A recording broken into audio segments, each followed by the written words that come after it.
Summary of On Earth We're Briefly Gorgeous by Ocean Vuong. Dear Ma, is the opening line of the letter that Little Dog sends to his mother, Rose. When Little Dog writes to his mom, he wants to go back in time. For example, he wants to go back to the Virginia rest stop where Rose was shocked to see the fake deer head hanging on the wall between the bathrooms. Rose couldn't figure out why someone would want to show and keep death like that. Little Dog is also telling his mom in his letter that he wants to break free, just like the monarch butterflies do every winter when they fly south to Central America. There was a time when Little Dog was 5 or 6 years old and he hid behind a door in the hallway to play a joke on his mom. He jumped out at her and yelled, "Boom!" Rose screamed and grabbed her chest, and her face was twisted with fear and pain. Little Dog thinks this is because of the stress she went through in the Vietnam War. He can still remember the first time Rose hit him. He was only 4 years old and they lived in a small apartment in Connecticut. After reading Roland Barthes' morning diary again, Little Dog chose to write his letter. Morning Diary is about Barthes' own mother after she died. Little Dog is writing while his mother is still living, which is what makes it different. Some time ago, Little Dog and Rose rode the Superman roller coaster together at Six Flags. Afterward, Rose threw up in a trash can. Little Dog writes, "I forgot to say thank you." He also remembers Rose trying on a fancy dress at Goodwill that she probably wouldn't wear. "Do I really look like an American?" It was in Vietnamese that Rose asked. The reason she bought the dress was because it could be used, says Little Dog. Rose was in the kitchen with a knife, telling him in a low voice to leave. Little Dog is writing to Rose as a son. He is now 28 years old and 5 feet, 4 inches tall. "I'm not a monster," Rose told Little Dog one time. "I have a child." He remembers telling his mother she wasn't crazy, but he writes now that he was lying. Little Dog doesn't think it's so bad to be a monster. Kiddos at school called him freak, fairy, and fag, which Little Dog says are also iterations of monster. It was written that people with post-traumatic stress disorder are more likely to hurt their children. Rose was and still is dealing with her own pain. In an earlier form of his letter, Little Dog wrote about how he became a writer, but he has since taken that part out. How Little Dog came to write his letter doesn't matter, the letter itself does. Little Dog has done everything that led him to this letter, even though he knows Rose isn't likely to read it. Rose saw her Vietnam classroom burn down after an American napalm raid when she was 5 years old. Rose didn't go back to school and never learned to read. The mind isn't the only thing that trauma affects, Little Dog says. The body also reacts and falls apart under the stress, and Lon, Little Dog's grandma and Rose's mother, is almost broken in half. The Vietnam War made Lon work as a prostitute to make money. Rose's dad was American John, and Lan's stories about her home country are full of bombs and rocket fire.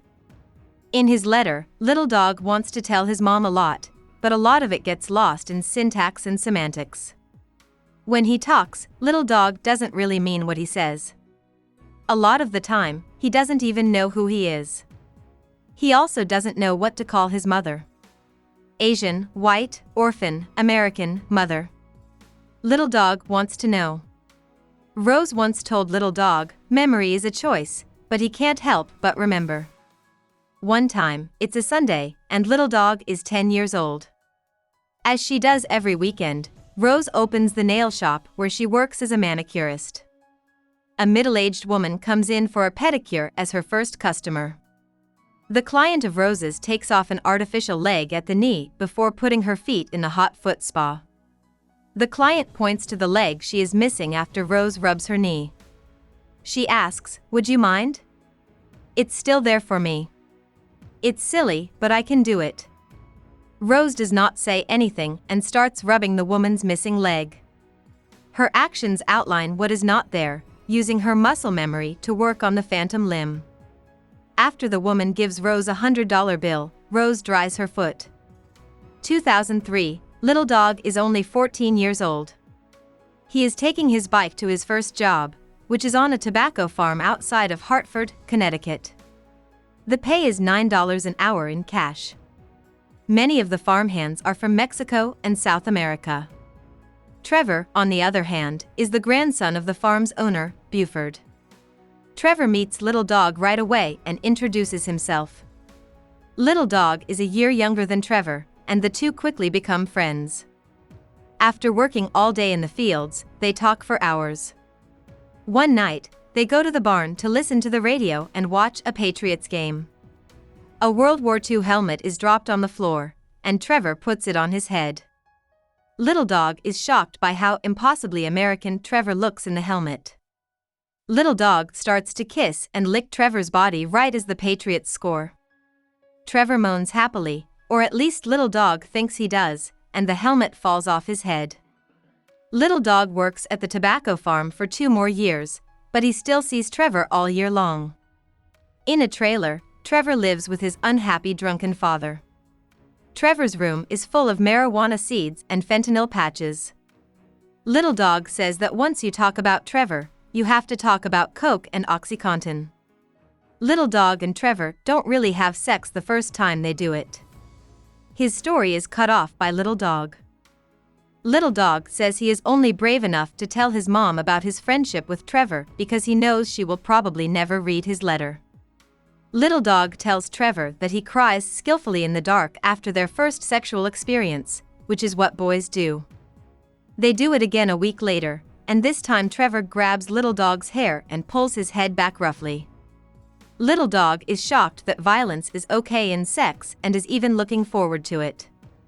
Little Dog says that fighting is the only thing he knows about love, though. Trevor and Little Dog call the way they change sex fake fucking, and Trevor is usually on top. When Little Dog slides his penis between Trevor's legs, Trevor stops asking to switch. "I can't do it. I'm sorry, I mean." Trevor speaks slowly. "Don't know.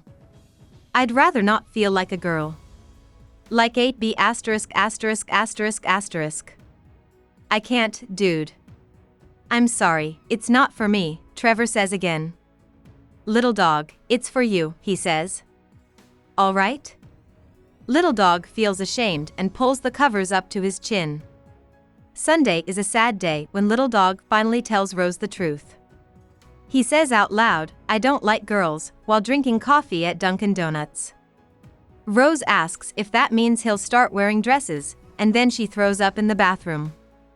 Little Dog is on the train from New York City to Hartford. Several texts have been sent to his phone, which is flashing. One message says, "It's about Trevor pickup." "The wake's on Sunday," says one. Trevor gets a text message from Little Dog. "Trevor, I'm sorry. Please come back," Little Dog types. He presses send and hangs up the phone because he thinks Trevor will answer. In the middle of an Italian-American literature class at school, Little Dog sees the Facebook post for the first time that Trevor died of an overdose. Little Dog leaves right away for Hartford. When he gets there, he starts to go to Trevor's, but stops. Little Dog knows that going to Trevor's is a bad idea, so he goes home instead. Early in the morning, Little Dog opens the door to his mom's room. He cries while lying on the mat next to her on the floor. When Rose asked Little Dog what it was like to be a writer, he tried to explain. He knows that what he is doing is a mess, but it's all he has. His letter is more of a shipwreck, the pieces floating, finally legible, Little Dog says. It's not really a story. After 7 months, Little Dog stands next to Lan's bed as she dies. She has only a few days left to live because her bone cancer has spread. Little Dog thinks of Trevor as he sits next to Lan in her last days. Little Dog hears Trevor say, "Let's just do it," in the tobacco barn. He says he will be careful and stop if it hurts, and Little Dog nods in agreement. Trevor gets on top of Little Dog and puts his penis inside of her. Little Dog's body erupts in pain. Trevor starts to rock back and forth, which hurts Little Dog very badly. Little Dog feels his bowels empty after about 10 minutes, and he puts his head down in shame. Trevor is shocked and jumps up. He then gently helps Little Dog get up and takes him to the river. Trevor begs little dog not to worry about what happened while he cleans himself in silence. After being made fun of, little dog swims to the shore, but Trevor stops him. He falls into the water, grabs little dog by the legs, and puts little dog in his mouth. Trevor stands up and wipes his mouth when he's done. "Good as always," he answers. Little dog and Rose take Lan's ashes back to Vietnam to bury her after she dies. It is late at night and little dog is near Lan's town of Go Kong. He wakes up to the sounds of music and laughing. When he goes outside, the streets are full of people having a good time. In the distance, there is a stage where dress artists are singing and dancing. Little dog learns that the party is called Delaying Sadness, and it's held when someone dies in the middle of the night without warning. People believe that the celebration stops the soul of the recently dead from getting lost in limbo. However, queer people are seen as sinners in Vietnam when it's not this well-known celebration. When little dog opens his eyes, he is in the barn on Buford's farm. He can hear what sounds like an animal that is hurt. Trevor is sound asleep, so little dog gets up quietly to see what the noise is. He doesn't find anything in the field, but as he sorts the crops, he sees his mother. The field fills with fog, and Rose is no longer there. All of a sudden, a group of cows charge toward little dog, heading for a cliff. The buffalo turn into monarch butterflies right before the first one jumps off the cliff, and they fly over little dog's head. He looks out into the field and sees Rose again. He asks her how she got away from the buffaloes. "Too fast," she comments, leading to laughter from both of them. About the author. In 1988, Vuong was born in Ho Chi Minh City, which used to be called Saigon. Vuong's maternal grandpa was a white American Navy officer stationed in Vietnam during the war, just like Little Dog in On Earth Were Briefly Gorgeous. The Vietnam War ended in 1975 with the fall of Saigon. However, Vuong's grandfather went back to the US to visit his family and was not able to go back to Vietnam. Vuong's family left Vietnam in 1990 and went to a refugee camp in the Philippines. They later moved to Hartford, Connecticut. Vuong then got an MA in writing from New York University and a BA in English literature from the 1800s from Brooklyn College. In 2011, he put out Burnings, his first zine, which is a small booklet. After that, in 2014, the Poems Foundation, whose goal is to support poems and culture, gave him the Ruth Lilly Fellowship. Night Sky with Exit Wounds, Vuong's first full-length book of poems, came out in 2016. In the same year, he won the Whiting Award, a prize given every year to up-and-coming artists and writers. Vuong's first book, On Earth Were Briefly Gorgeous, came out in 30 languages in 2019 and was praised by both critics and readers.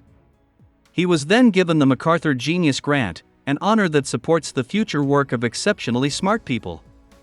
Vuong lives in Massachusetts. Hope we summarized it fully and you liked it. Please hit the like button and subscribe to our channel so that we are motivated to create more videos.